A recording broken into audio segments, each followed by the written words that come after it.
여러분 안녕하십니까? 갑자기 날씨가 안 좋아졌는데 하나님의 의리를 지켜서 이 저녁에 나오신 여러분들을 환영합니다. 오늘 제가 설교 제목은 앞에 보시다시피 의리 있는 신앙이라는 제목입니다.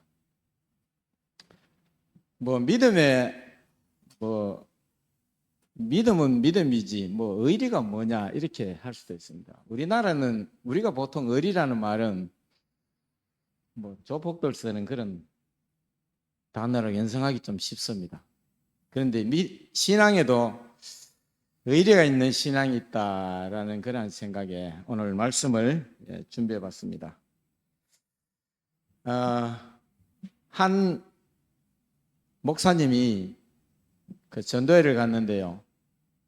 이 성도 간의 이 사랑이나 의리를 참 지켰으면 좋겠다 이런 말씀을 전하고 나서 식사 때가 됐는데 식당에 무슨 일이 있어서 조금 늦게 갔답니다. 그날 또 강사 목사님 오신다고 맛있는 것도 많이 했는데 목사님 조금 늦게 가니까 맛있는 거는 하나도 없더랍니다. 조금 전에 의리가 좀 있으라는 설교를 하셨다는데 그래서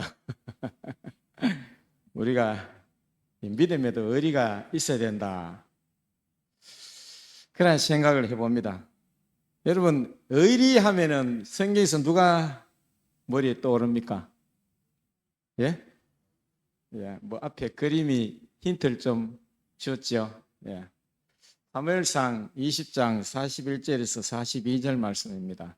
다윗이 곧 바위 남쪽에서 일어나서 땅에 엎드려 3번 절한 후에 서로 입맞추고 같이 울되 다윗이 더욱 심하더니 요나단이 다윗에게 이르되 평안히 가라. 우리 두 사람이 여호와의 이름으로 맹세하여 이르기를 여호와께서 영원히 나와 너 사이에 계시고 내 자손과 내 자손 사이에 계시리라 하였느니라 하니 다윗은 일어나 떠나고 요나단은 성읍으로 들어가니라. 여러분 이 장면에서 누가 더 의리가 있습니까? 요나단이죠. 요나단은 그냥 가만히 있으면 자기가 왕이 되는 것입니다. 그런데 그는 그 왕의 자리를 이 친구 다윗에게 내어주고 네가 왕이 되어야 된다. 그런데 그의 아버지 사울은 다윗을 기회만 나면 죽이려고 했습니다. 수금을 타고 있는데 창을 던지고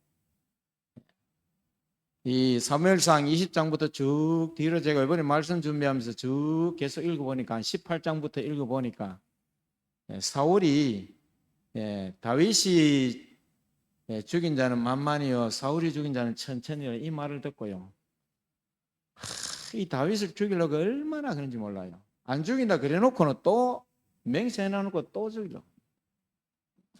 다윗에 대한 시기 때문에.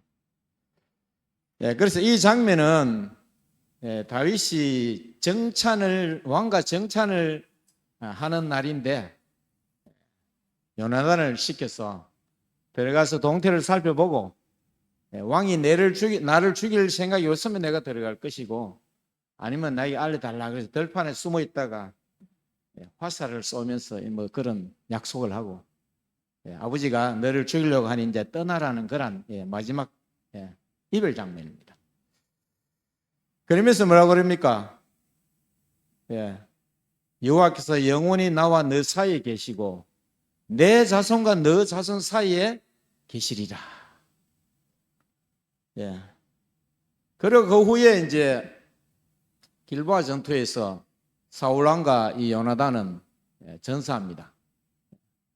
그 전사할 때 그 요나단의 아들 하나가 있었는데 유모가 급히 안고 어디 피신하다가 아마 떨어뜨렸는가 봐요. 그래서 이 요나단의 그 아들이 접니다. 다윗이 왕이 되고 나서 사울가에 남은 자가 없느냐라고 찾습니다. 보통 옛날 왕가에 그 남은 자를 찾으면 뭐 하려고 찾습니까? 죽이려고 찾지요. 그래서 요압이라는 대신은 그 있기는 뭐 다윗의 마음을 옳게 모르고 있기는 있는데 뭐 젤로말입니다 이렇게. 근데 다윗은 그것이 아니었습니다. 사무엘하 9장 7절에 보면 다윗이 그에게 이르되 무서워하지 말라. 내가 반드시 내 아버지 요나단으로 말미암아 내게 은총을 베풀리라. 내가 내 할아버지 사울의 모든 밭을 다 내게 도로 주겠고 또 너는 항상 내 상에서 떡을 먹을지니라 하니. 여러분, 다윗과 요나단 사이에 그 맺었던 언약이 지켜졌습니까? 너와 내 사이에도 계시고 너 후손과 내 후손과 너희 후손 자손 사이에도 있을 거라는. 그래서 다윗은 사람들이 다 이 왕족을 멸한다는 그 오해에도 불구하고 오해를 했지만 무비보셋을 찾아서 왕의 상에서 함께 먹도록 했다는 것입니다. 둘 사이에 참 의리가 있지 않습니까?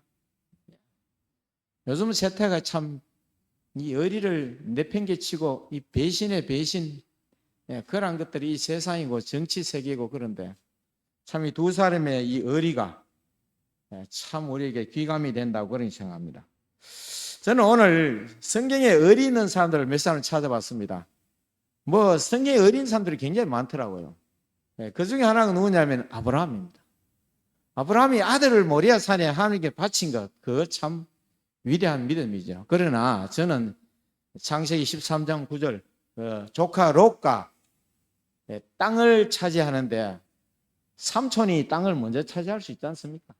근데 이 아브라함이 뭐라 그러냐면은 내 앞에 온 땅이 있지 아니하냐, 나를 떠나가라. 네가 좌하면 나는 우하고 네가 우하면 나는 좌하리라. 이 아브라함이 참 그 의리가 그 아량이 얼마나 넓고 깊은지. 요즘 세태가 그렇지 않습니까? 자기에게 이 어떤 이익 관계가 걸리면 피도 눈물도 없는 것이 요즘 세상입니다. 그런데 아브라함은요, 조카 롯에게 네가 먼저 택하라. 그래서 롯이 저 남쪽에 소알 평지를 보니까 풀이 파랗고 하니까요, 양떼를 끌고 걸어갔지요. 그런데 아브라함은 롯을 떠나보니까 어디로 가냐? 헤브론 산지로 들어갑니다. 물론 양을 먹이는데 산지에 가면 어떨런지 모르지만 목사님 초장이 다 낫겠습니까? 근데 결과는 롯은 속된 말로 쫄딱 망했습니다. 아브라함은 하나님께서 복을 많이 주시고 아주 거부가 되는 그러한 결과를 우리가 성경에서 볼 수 있습니다. 그 다음에 또 제가 이 성경에서 찾아보니까 누굽니까? 요셉과 그의 형제들에서 요셉의 의리를 저는 간과할 수가 없더라고요. 창세기 45장 5절을 보시면 당신들이 나를 이곳에 팔았다고 해서 근심하지 마소서, 한탄하지 마소서. 하나님이 생명을 구원하시려고 나를 당신들보다 먼저 보내셨나이다.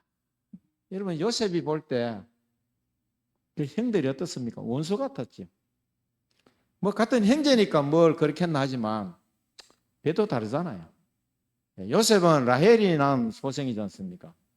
라헬이 요셉과 베냐민을 낳았죠. 아마 제 같았으면은 뭐 형제고 뭐고 원수를 톡톡히 갚았을 겁니다. 그래서 누가 생각해도 누가 봐도 그런 것을 예측할 수 있었는데 그렇게 생각하지 뭐 하는 게 당연하다시피 당연하지 않겠습니까? 그래서 형들이 벌벌 떨었죠. 그때 요셉이 근심하지 마소서, 하나님이 생명을 구원하시려고 나를 당신들보다 먼저 보내셨다. 참 요셉의 이 의리를 우리가 또 발견합니다. 저는 이 구약 성경 중에 의리라면 이 사람이 가장 의리 있는 것 같아요. 제 생각에는. 누구요? 갈렙입니다. 갈렙은 여호수아하고 갈렙은요, 우리가 뭐 갈렙과 여호수아 갈렙 그러는데 갈렙과 여호수아는 누가 더 낫다고 할 수도 없어요.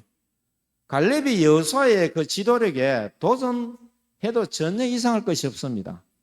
그렇죠? 12정탐꾼 중에 유일하게 살아남아서 가나안 약속의 땅으로 들어간 사람 둘이고 나이도 그렇고 그러나 갈렙이 성경을 읽어보면 단 한 번도요 여호수아의 그 지도력이나 그 권위 앞에 자기를 내세운 적이 없습니다. 자기는 이 버금가는 자리로 충분히 만족하는 그래서 그 역할을 다 해내는 그래서 저는 어떤 면에서는 여호수아보다는 갈렙이 훨씬 훌륭하다고 생각합니다. 오늘 이 장면이 뭐냐면은 가나안 땅을 정복하고 대충 정복하고 이제 땅을 분배하는데 그 장면입니다. 그날에 여호와께서 말씀하신 이 산지를 내게 주소서. 여러분 이 때는 모세는 죽고 여호수아가 이 백성들을 이끌 때입니다. 그날에라는 말은요 이 말할 시간으로부터 한 40년 전입니다. 이때 여호수아가 아니 갈렙이 85세예요. 40년 전이면 45대. 누가 앞에서요? 하나님 앞에서 약속했는데 누구한테 했냐면 모세한테 약속받았던 내용입니다. 이 산지를 지금 내게 주소서. 당신도 그날에 들으셨거니와 그곳에는 아낙 사람이 있고 그 성읍들은 크고 견고할지라도 여호와께서 나와 함께 하시면 내가 여호와께서 말씀하신 대로 그들을 쫓아내리이다 하니. 여러분 40년 전에 모세하고 당신 여호수아하고 내하고 있을 때 그때 하나님 앞에서 약속한 그 산지를 달라는 겁니다. 그런데 40년 전에 약속을 지켜라. 약속은 약속이니까 지켜야죠. 그런데 저 같으면 약속 안 지킵니다. 뭘 좋은 걸 달라 했을 때 그 약속은 지키라고 할 수 있죠. 이 헤브론 산지는 아무도 차지하려고 안 하는 그런 땅이었습니다. 이 약속은 뭐냐면 아주 나쁜 약속을 지키라고 갈렙이 요구하는 겁니다. 여러분 그 산지가 뭐 아주 옥토고 좋은 땅이면은 그 약속을 지키라죠. 아무도 안 가려는 아낙 자손이 있는 거인족들이 있는 그 땅을 내게 주기로 했으니까 내게 달라. 아무도 이 땅 줘도 안 가져가는데. 참 그래서 저는 이 갈렙을 참 위대한 그런 믿음의 조상이다 그런 생각을 해봅니다. 헤브론 산지를 요구했죠. 그러면 또 저는 신약의 한 사람을 찾는다면 저는 요한을 들고 싶어요. 요한복음 19장 26절에서 27절의 장면입니다. 예수께서 자기의 어머니와 사랑하시는 제자가 곁에 서 있는 것을 보시고 자기의 어머니에게 말씀하시되 여자여 보소서 아들이니이다 하시고 또 제자에게 이르시되 보라 내 어머니라 하신대 그때부터 그 제자가 자기 집에 모시니라. 예수님이 십자가에 달리셔서 누구에게요? 요한에게 자기 어머니를 부탁하는 장면입니다. 예수님의 제자가 뭐 12명 있고 또 12명 외에도 제자들이 많았죠. 따라다니는. 남자라고는 단 한 사람도 그 제자들이 따라온 사람이 없었습니다. 요한은 왜 그렇습니까? 거기 갔다가 잡혀가지고 예수처럼 십자가의 극형을 받을까봐 무서워서 그 십자가 현장에 가지 않았습니다. 베드로도 쫙 도망갔습니다. 새벽에 3번 부인하고요. 자기 자존심도 상하고 또 겁나기도 하고 그래서 멀리 도망가 버렸습니다. 다 제자들이 그 예수님 살아계실 때 많이 따른 무리들이 거의 다 도망갔습니다. 유일하게 요한이 예수님의 이 처형된 십자가 밑에 있을 때 예수님께서 요한에게 자기 어머니를 부탁하는 그런 장면입니다. 뭐 알려진 이야기에 의하면은 예루살렘 성이 멸망할 때 요한이 그 잠깐 포위를 풀었을 때 이 마리아를 데리고 저기 펠라라는 곳으로 도망가서 살았다고 합니다. 네. 그런데 이 성경에 남자들만 이렇게 의리 있는 줄 알았는데요. 성경에 참 의리 있는 여성들도 많이 있더라고요. 그래서 제가 찾아보니까 룻입니다. 룻기 1장 16절에서 17절 말씀입니다. 룻이 이르되 내게 어머니를 떠나며 어머니를 따르지 말고 돌아가라. 어머니를 떠나며 어머니를 따르지 말고 돌아가라. 강권하지 마옵소서. 어머니께서 가시는 곳에 나도 가고 어머니께서 머무시는 곳에서 나도 머물겠나이다. 어머니의 백성이 나의 백성이 되고 어머니의 하나님이 나의 하나님이 되시리니. 17절 어머니께서 죽으시는 곳에서 나도 죽어 거기 묻힐 것이라. 만일 내가 죽는 일 외에 어머니를 떠나면 여호와께서 내게 벌을 내리시고 더 내리기시를 원하나이다 하는지라. 요즘에 고부 갈등이 얼마나 많습니다. 중국 사회도 고부 갈등이 굉장히 심하더라고요. 그래서 어떤 부인들은 시자 달린 시금치도 안 먹는다고 하던데, 이 나오미는 룻은 어떻게 합니까? 어머니께서 죽으시는 곳에서 나도 죽고 나도 거기 묻힐 것이라. 참, 이 말씀 들을 때 마음이 뭉클하지 않습니까? 밑에 아랫동서는 그 오르바는 요 그림에 있죠. 등돌리가 가잖아요. 인사하고. 그림에 거기 제가 있죠. 나오미는 어머니의 하나님이 내 하나님이고 어머니가 죽으시는 곳에서 나도 죽어 거기 묻힐 것이라. 제가 한 집사님이 늘 며느리를 불평하는 집사님이 계셨습니다.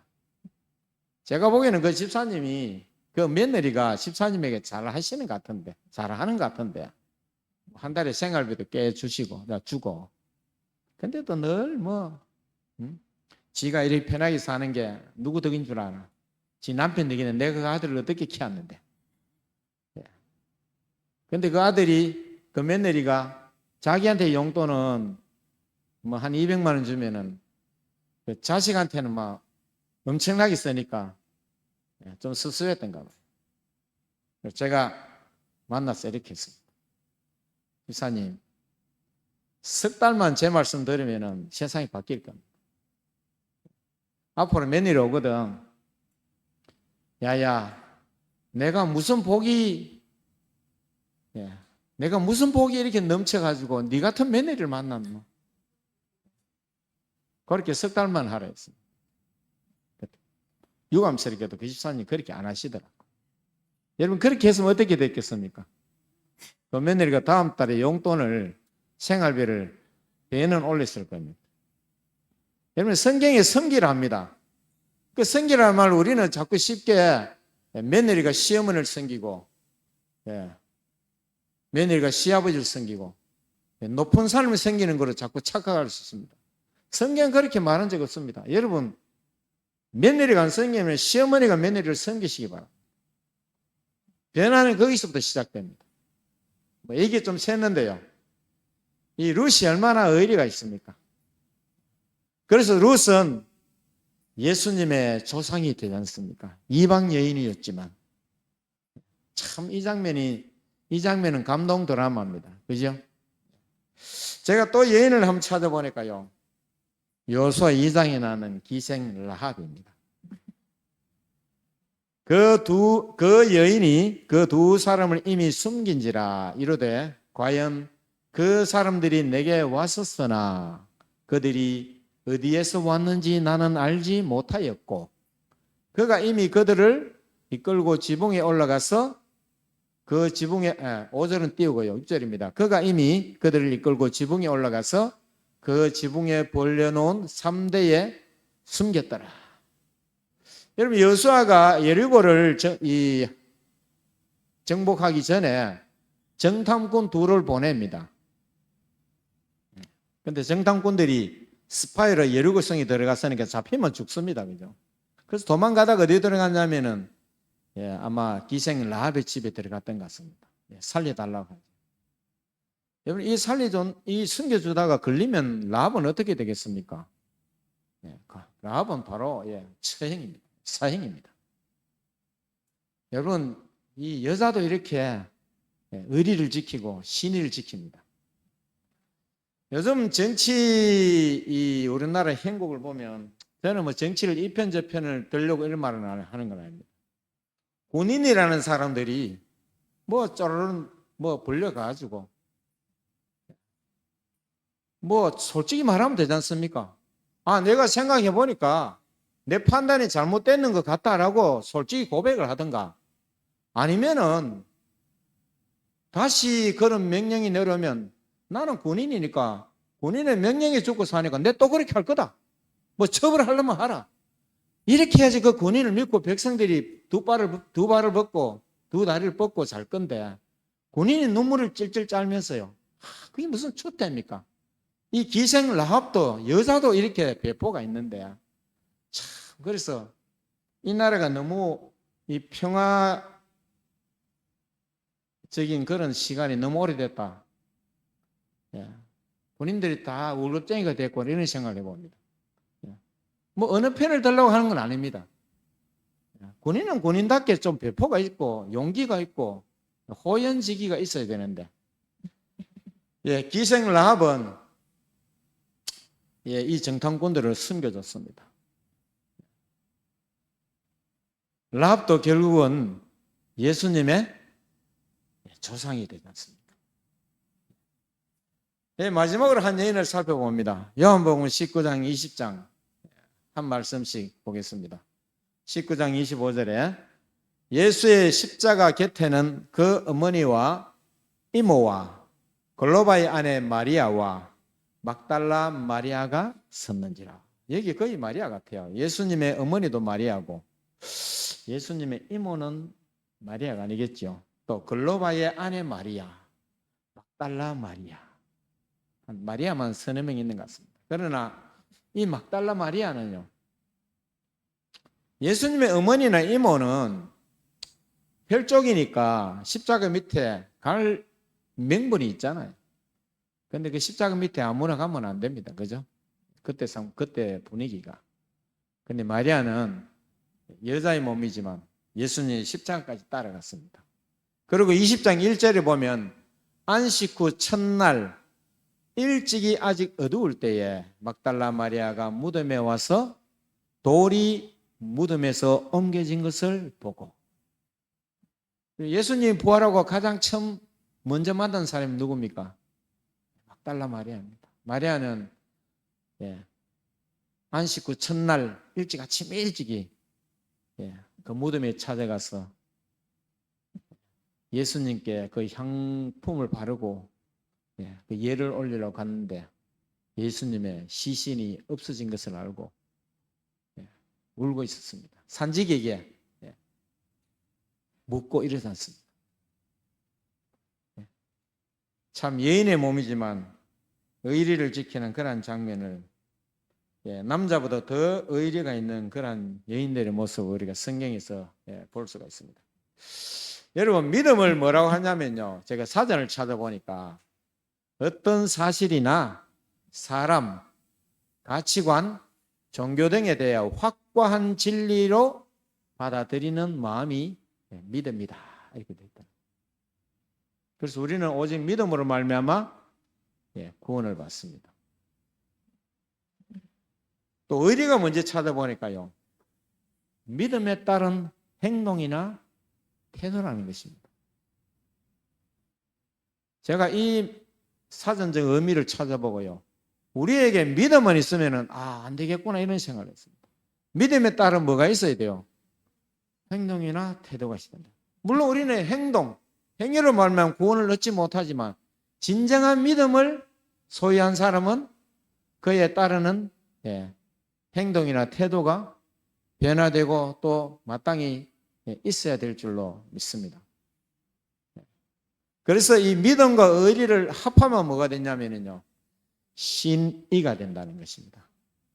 믿음과 의리를 모두 갖춘 인격적인 관계. 인격적인 관계라는 말은 굉장히 중요한 말입니다. 성경에는 이방신들이 인격적인 관계가 아니에요. 바알신에게 경배하지 않으면 우리 집에 화가 오고, 또 어떤 무속 신앙이 있어 보면 그 신을 섬기지 않았을 때 우환이 올까봐 두려워서 복종하는 거잖아요. 그건 결코 인격적이지 아니죠. 우리 하나님은 인격적인 하나님이시고 우리에게 인격적인 믿음을 요구합니다.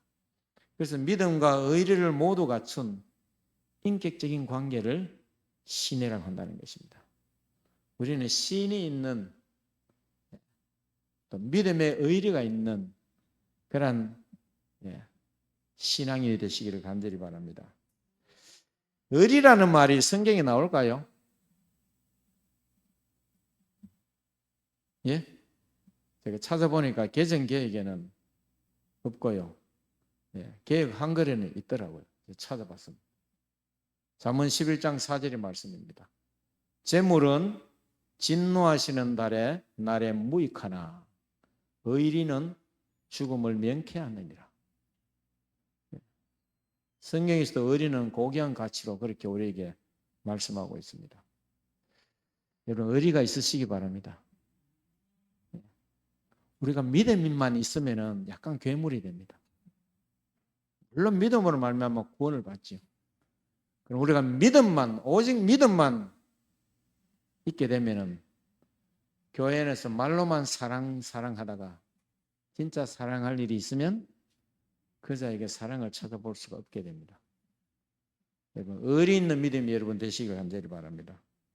여러분, 믿음을 다른 말로 하면 하나님에 대한 의리입니다. 그래서요, 믿음과 의리를 우리가 의리 있는 믿음으로 교회를 섬기는 것입니다. 오늘 여러분 날씨도 춥고 좀 나오기 쉽지도 않고 그럴 수도 있잖아요. 그러나 여러분, 하나님에 대한 의리를 가지고 의리를 지키기 위해서 이 자리에 나오신 줄 믿습니다. 또 지금 온라인으로 지금 참석하는 사람들이 저 빼고 8명이네요. 이분들도 하나님에 대한 의리를 가지고 의리 있는 믿음으로 교회를 섬기고자 이 자리에 나왔을 줄 믿습니다. 그래서 공적인 예배에 충실하는 것이 가장 의리를 지키는 일입니다. 여러분, 예배는 굉장히 중요합니다. 여러분, 어느 교회가 뭐 발전했다 그러면은 교회당이 웅장해 올라가고요. 뭐 교회 좋은 버스가 있고 좋은 프로그램이 있고 암만 그려봐야 별로 소용이 없습니다. 교회 부흥의 그 잣대는 그 건물이 얼마나 올라가느냐, 또 그 건물이 얼마나 화려하느냐, 또 목사님이 얼마나 설교를 잘하느냐, 이게 아니고요. 그 교회 공적 집회에 참석자가 몇 명이냐가 사실은 그 기준이라고 생각합니다. 그래서 공적인 예배에 충실하는 것은 하나님에 대한 의리를 우리가 지키는 것입니다. 거기에는 말씀, 교육, 전도, 예배가 포함된다고 믿습니다. 그리고 주의 몸된 교회를 위해서 봉사하고 헌신하는 그러한 믿음이 우리에게 있어야 될 줄로 믿습니다. 또 의리 있는 믿음으로 형제를 섬기자는 것입니다. 형제와 이웃을 사랑하고 섬기자는 것입니다. 여러분, 우리가 형제를 섬기고 또 구제와 봉사를 할 때 너무 자격을 두지 마시기 바랍니다. 여러분, 교회에는 절대로 써서는 안 될 단어가 딱 하나 있습니다. 그게 뭐냐면 자격이라는 말입니다. 적어도 교회 안에서는 자격이라는 말을 쓰면 안 됩니다. 우리는 원래 한 사람도 자격이 없어요. 우리는 구원받을 자격이 없는 존재들입니다. 그래서 교회는 자격이라는 말을 쓰면 안 됩니다. 어떤 목사님은 장로님 무슨 자격이 있어요? 제가 그런 충격적인 말을 들은 적도 있습니다. 목사님 입에서 그런 말씀이 나오더라고. 절대 교회는 자격이라는 말을 쓰면 안 됩니다. 다 자격이 없습니다. 그래서 우리가 의리 있는 믿음으로 형제를 섬길 때 자격을 요구하면 안 됩니다. 여러분, 교회 안 나온다고 어떤 자기에서 배제하거나 또 그가 하는 행실이 도저히 안 돼서 우리가 내팽개친다. 절대 없습니다. 예수님도 뭐라고 그랬냐면요. 죄인하고는 맨날 어울리니까 사람들이 흉을 받습니다. 당신은 왜 뭐 죄인하고 세리하고 창녀들하고 어울리나 그러니까 뭐라고 그랬습니까? 건강한 자에게는 의원이 필요 없고 병든 자에게 의원이 필요 있다.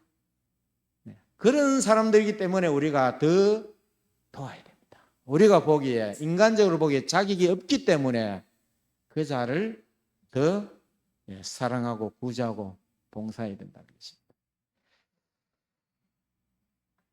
여러분, 믿음의 의리, 믿음은 됐지 뭐 의리가 무슨 소용이 있냐 이렇게 우리가 쉽게 생각해 볼 수 있지만 우리는 믿음의 의리를 다할 때 우리의 믿음이 하나님 앞에 더 충성된 종으로 간업될 것이라 믿습니다. 그러한 의리를 지켜서 믿음의 의리를 가지고 교회를 섬기고 형제를 사랑하는 여러분이 되기를 간절히 바라면서 말씀 마치겠습니다.